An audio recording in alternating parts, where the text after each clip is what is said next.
in the hospital. He's busted up. I'm not a doctor, but his eye looked like he probably has broken orbital. And my plans for him are to go home and rest and recover and take his time. And you know, tonight was a rough night for him. I just want to make sure he's healthy and good, and not even thinking about him fighting again. Just want him to go home and relax and rest. Dana White has finally addressed the situation, and his comments come in the aftermath of one of the most stunning events the sport has witnessed in recent memory.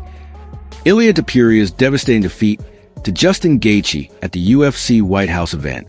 What has surprised many fans is that the discussion inside the UFC isn't centered on championship opportunities, upcoming rivalries, or even a timetable for Topuria's return to competition. Instead, attention has shifted almost entirely to a single priority: his recovery, following the punishment he endured in what many consider the most physically demanding fight of his career. There is growing concern behind the scenes about how long it may take him to fully recover.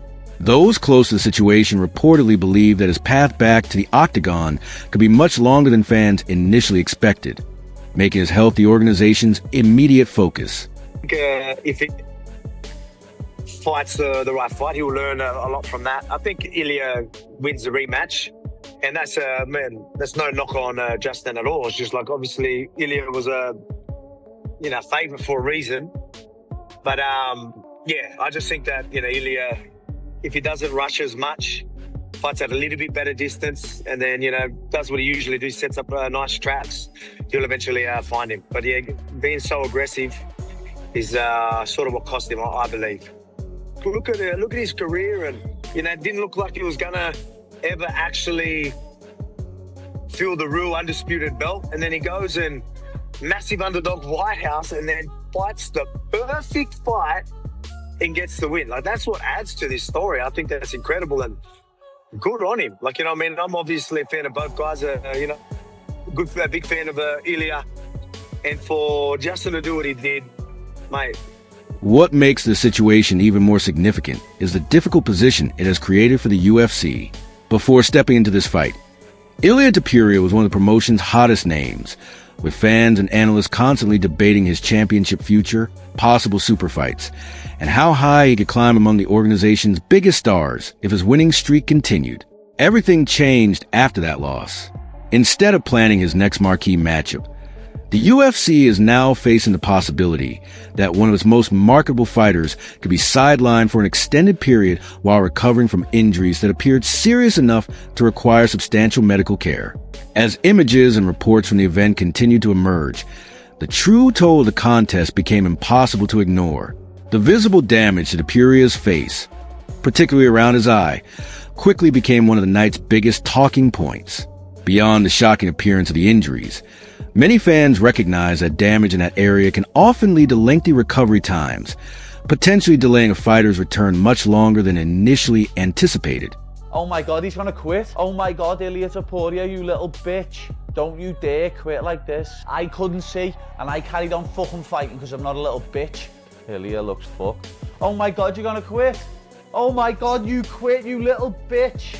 Justin Gaethje, man, the ultimate spoiler. I said he was gonna win, didn't I? Oh my God, you quit like a little bitch.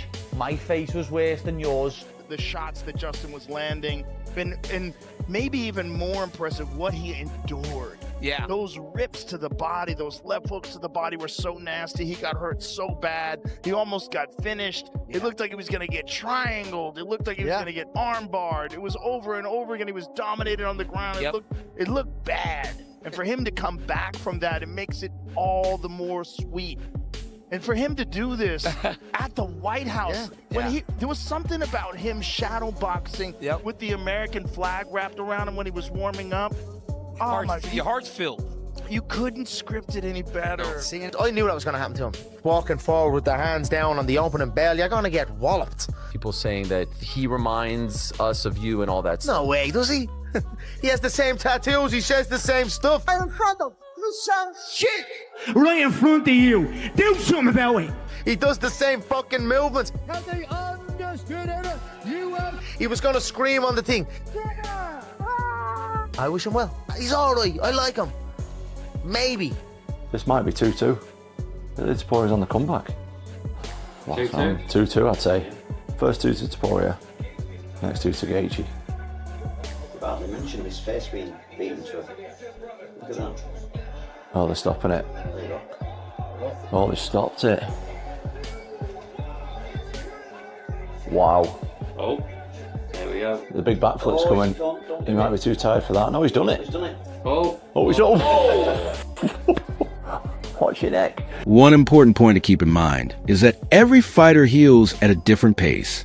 Even so, fractures to the face, especially around the orbital bone, often require an extended recovery period.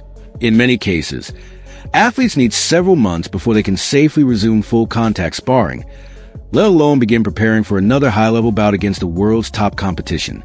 That's where the story becomes even more compelling. While Topuria's health is understandably the UFC's main concern right now, the lightweight division won't remain on hold during his absence. Justin Gaethje's victory has dramatically reshaped the title picture, opening the door to several major possibilities. Many fans believe Gaethje has done more than enough to secure another marquee matchup immediately after such a statement win. At the same time, others are already wondering if the UFC will revisit this rivalry by booking a rematch once Topuria is fully recovered and is ready to compete again. Ilia Topuria will look back and go, why didn't I let him up? What about that 1 minute between the rounds? If Ilia had to come out with that 1 minute when they were looking at him and he said he couldn't see, Justin might have stopped him right then. Ilia had a full minute to completely recover that he should have gotten. Inexperienced doctor. They overruled doctor who may not have been as experienced in this. Mark said it was an inexperienced doctor. You gotta let them fight. Gotta let them fight. If they want to fight, you gotta let them fight. I do this one. We'll start at the top. Justin Gaethje versus Ilia Topuria. I don't know shit about fighting. I said every single prediction. Later in the week, I'm like, damn. 20%. You gave him 20%. Yeah, no. There was a little bit, but in my mind, I'm like, dude, Ilia is so fucking confident and so sharp and so skilled, and Gaethje's too wild. Ilia's gonna knock him out. I was like set. My mind was so set on that. He just fucking broke Ilia's face. He broke his mental. And that was like, Ilia's at the hospital 100%, probably for the next little while. That was one of the most crazy, inspiring performances I've ever seen. Did it show on the broadcast Ilia like fainting when they were leaving or not? Yeah, he was like resting on his brother's arms on the way out, like nearly collapsing into him quite badly. Dude, he's got a broken orbital, broken cheekbone. Is that confirmed? I'm confirming it. I don't even know. You're a doctor. Based on the fights I've seen and the results that we've had back. And your medical degree. Yes, I'm actually Dr. Guru here, ready to diagnose Ilia Topuria. That naturally leads to the next major question. Who should Topuria face when he's finally ready to return? Before the White House event, many believe his career trajectory was easy to predict. The expectation was that he would continue stacking victories, build on his momentum, and move steadily toward even bigger fights and championship opportunities. However, his loss to Justin Gaethje has changed that outlook considerably. Now, his recovery timeline is a major factor, along with fan interest and the UFC's long-term matchmaking strategy. All of those elements will play a role in determining what comes next. That's also why the conversation surrounding Paddy Pimblett refuses to fade. Regardless of rankings or the immediate title picture, it's widely viewed as one of the few matchups capable of generating enormous excitement. Once Topuria is fully recovered and cleared to compete, a showdown with Pimblett could instantly become one of the UFC's biggest attractions due to the anticipation and attention it would draw. I'd say definitely not a rematch. I mean, I made him quit on the stool.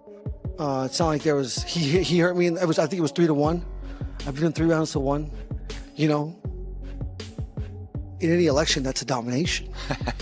Justin Gaethje, the biggest underdog on the card. Ilia Topuria, the new sensation, the new superstar of the sport, just got pieced up, demolished, and stopped by the doctor at the end of round 4. Justin Gaethje, the highlight, gets it done at the White House, does the backflip off the Octagon. Oh my God. Oh, it's really hard to put it into words right now. I mean, just trying to enjoy this moment. And yeah, it was such a crazy ride. We had a lot of delays. A couple of the rehearsal delayed, tonight delayed. But yeah, these are again, I wouldn't recommend this to my enemy. We are some of the toughest people on this earth. Mentally, physically, all these guys up here and all the guys that lost tonight. We and me specifically, I said it from day one. I'm a promoter's wet dream, and I proved that tonight. And, you know, you gave him all the respect in terms of like his skill set in there. You know, said probably the second best guy you prepared for outside of Habib. But now that you're through Ilia, was he as good as you thought he was? Was he better than you thought he was? Just can you talk about what you experienced in there with him? I mean, he's very good. I mean, my liver still hurts right now. Those body shots were crazy. I mean, he was really, really fast, but you know, when he didn't get the finish at the end of the second round, I think it really took his spirit. And, you know, again, I said it in the press conference leading up. I was like, he really backed himself into a corner saying he's going to be so dominant. And I said it. When we go to the second round, you're going to be like, what the fuck? When we go to the third round, you're going to be like, what the fuck? And, you know, that's what I did tonight. Did you feel he was broken after he didn't get that finish? I never felt he was broken because he was so dangerous at the whole time. But in the third round, when I started landing those jabs, when he started finding his back foot, I knew something was different. But it never came, and it never came. And when you rely on power, Justin Gaethje KOs you in round 4 and leaves you on the stool, quitting, saying no more. Absolutely generational performance by Justin Gaethje at 37 years of age. 37 years of age. Generational performance from him, man. Looking at the bigger picture, it's easy to understand why this discussion continues to gain momentum. Topuria and Paddy Pimblett already have a well-known history, and there's no denying the level of interest a fight between them would generate. If the UFC decides that Topuria's return should be highlighted by a blockbuster matchup instead of an immediate push back into the title race, it's clear why so many fans believe Pimblett will be the ideal opponent. On the other hand, many supporters feel Topuria has earned the chance to redeem himself by pursuing a rematch with Justin Gaethje. They believe avenging a defeat of this magnitude would be the most meaningful path forward once he is fully recovered. Combat sports have produced countless examples of athletes who endure crushing setbacks, rebuilt their confidence, and returned stronger than ever. That's why many fans don't see this loss as a conclusion of Topuria's journey. Instead, they view it as the beginning of a new chapter that could ultimately define his legacy. That perspective makes Dana White's recent remarks especially significant. The UFC now has several important decisions ahead. The lightweight division is entering an unpredictable period, and Topuria is facing the first major obstacle of a career that, until recently, appeared nearly unstoppable. What's particularly compelling is that moments like these often reveal more about a fighter than an undefeated streak ever can. Victories bring attention, momentum, and highlight real moments, but adversity shows how an athlete responds when everything doesn't go according to plan. It tests resilience, the ability to adjust, and the determination to work back to the highest level. At this stage, no one knows exactly how long Topuria will be out of action or what opponent will be waiting for him when he eventually returns. What is clear, however, is that the UFC White House event had consequences that extended far beyond the outcome of a single fight. It reshaped the direction of the lightweight division, raised new questions about the future of one of the promotion's biggest stars, and sparked ongoing debate throughout the MMA community about what comes next. Until Topuria is healthy enough to make his return, those conversations are only expected to grow louder.